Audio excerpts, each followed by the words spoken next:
All right, so we are sitting down with Mayor Monroe Nichols for another monthly segment of our sit-downs. I feel like we should name it something, don't you? We should. What do you want to call it? Meetings with the mayor? You know, the simplicity of it is actually kind of nice, and it's wild that nobody else has named anything. That was just off the cuff. Yeah. You think that was good? Should be a rapper. Maybe. Yeah. Okay, so Bars. Bars. Yeah. I mean, I can spit some, but I can't do that on TV. We can do that. I can, like, off camera. All I'll right. show you. Okay. I've been told that you have officially hit 1 year in office. Today? Today. Today. How does it feel? Feels great. It feels great. Yeah, I mean, it's been a year that's been incredibly busy. We have a phenomenal team up here, both here in the mayor's office, but all across the city. And, you know, we've taken on a lot of challenging tasks, but I think we've done pretty well. We got a long way to go, but I feel really good about where we're at right now. Good. What are some of the highs from the last year? You know, I think the consistency that we've had, you know, we've worked on issues, everything from homelessness to housing to education, economic development, public safety, and obviously, you know, repairing our relationships with Indian country. And as you look across the board, like, you know, we just got the winter shelter open. We'll have a low barrier shelter coming. We are decommissioning encampments the right way, getting people housed and served on the homelessness front. The Housing Impact Fund has been launched, and so here pretty soon we'll start deploying the resources to get us closer to that 6,000 affordable units over the next 3 years. You know, on the education front, we launched the Office of Children, Youth, and Families, and so we're working every day to make sure we give 15,000 additional Tulsa kids a pathway at economic mobility. The economic development front, I think there's almost $2 billion of capital investment being invested in this community right now. And just yesterday, on day 364, we were in Tahlequah visiting with our partners at the Cherokee Nation about ways in which we can continue to work together. So it's been a pretty wild ride. I'm very proud of all of it. Good. What do you see room for improvement for the next year? I think there's room for improvement across the board. Like, one of the things that we keep ourselves really committed to is looking at the data. And so I'll take housing as an example. We have a clear goal of 6,000 affordable units over the next 3 years. And we have a housing tracker that shows we're about 10% to that goal. So as we deploy the resources that we're going to be deploying, it's also making sure our internal processes are really good, because if you spend a bunch of money, but you don't have great processes in-house, you know, permitting, things like that don't necessarily keep up with the resources. So for us, I think room for improvement is making sure we get it right here, so that as we are investing the money that Tulsans give us, it's getting the desired impact. And so we work on that every single day. Absolutely. You know, just this week, we saw our first big cold snap. Yeah. We saw December come in with a roar. Yeah. The city streets were ready. You guys utilized your salt trucks Yeah. pretty early on overnight. Yeah. The city's roads were very well maintained. How else do you guys want to improve when it comes to winter weather preparedness?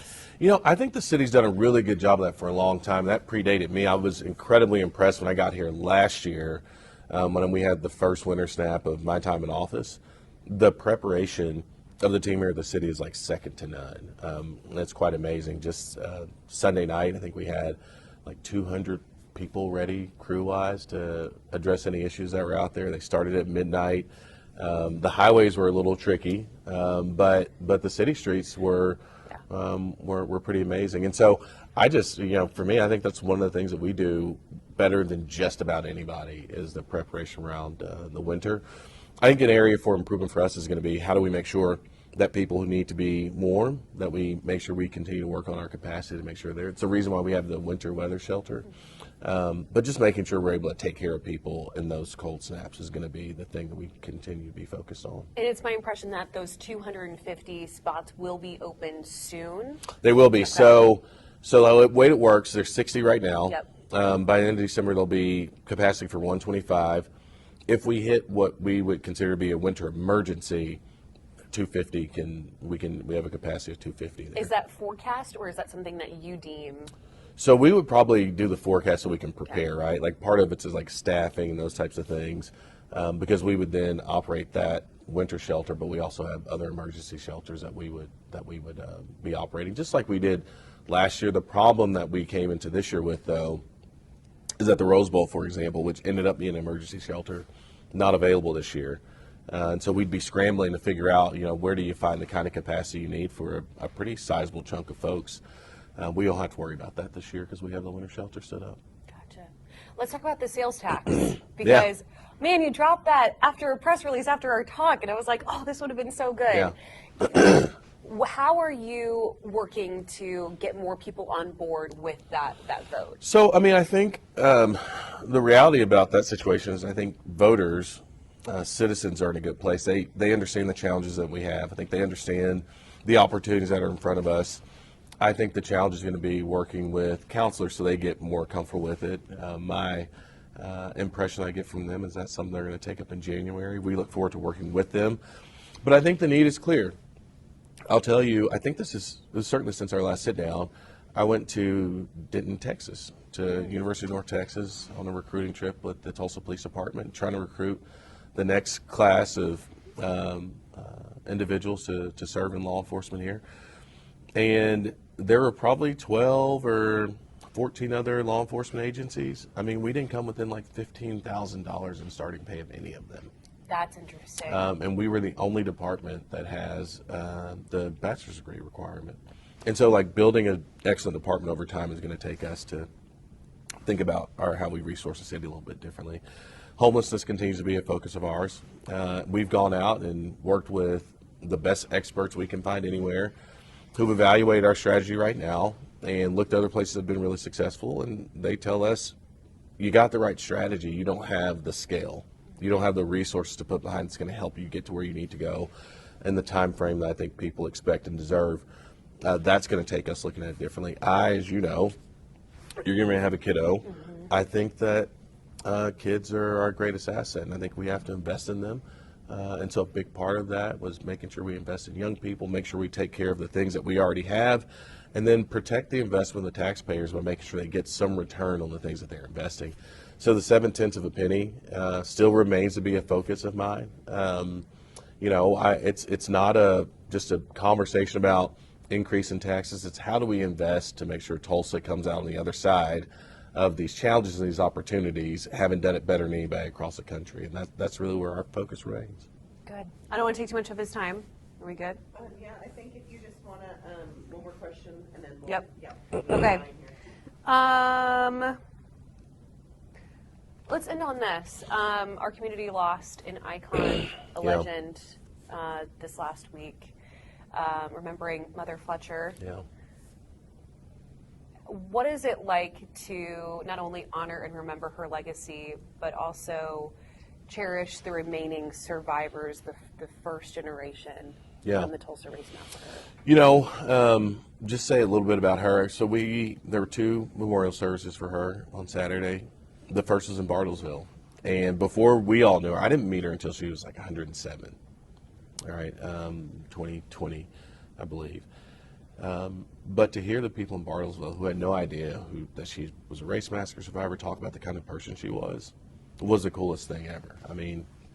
She was like volunteering at the community center and this kind of quiet confidence where she was like everybody's grandmother, just a sweet, almost perfect type of a person that they described at this deal. That I just never knew that about her. I've known her since we all got to know her as a survivor of the race massacre. So you take that and then you think all the things that we know about her were done when she was 107 or older. The kind of stamina and energy and focus and sharpness and all those things. It's just pretty phenomenal. I'm 42 years old and I gotta admit I get tired sometimes. I'm not sure she ever really did. Until the end, until she passed away, she was still sharp. It was not one of those endings where she didn't know what was going on. She still was very sharp. One really cool story about her. You didn't ask me this, but I'll tell you this. So when she got a little bit older, she went and worked in shipyards during the war. You think about, oh, here's this person who survived a race massacre. Nobody's held accountable, and here she is serving her country. But if you asked her, and I found out the story, she did it because her brother, Hughes Van Ellis, who was one of the other 3 remaining survivors, he died in 2023, but her brother was in the Navy, and she said, I did it because I wanted my brother to come home, and if he was in the Navy, I was going to help build ships. Isn't that phenomenal? That's really cool. And so I just feel really grateful to have known her. Grateful to what she meant to this community. It's one of the reasons why we established the Greenwood Trust. It's a private charitable trust that's focused on reinvestment and making sure that we can, begin that road to repair the harm caused by the massacre. So we're focused on it. But she was just an amazing soul, and I was glad to have known her. She'll be missed. There. Absolutely. Thank you. Absolutely. Meetings with the mayor. Meetings every with the month. mayor. There it goes. Let's go. All right. Appreciate it. Absolutely.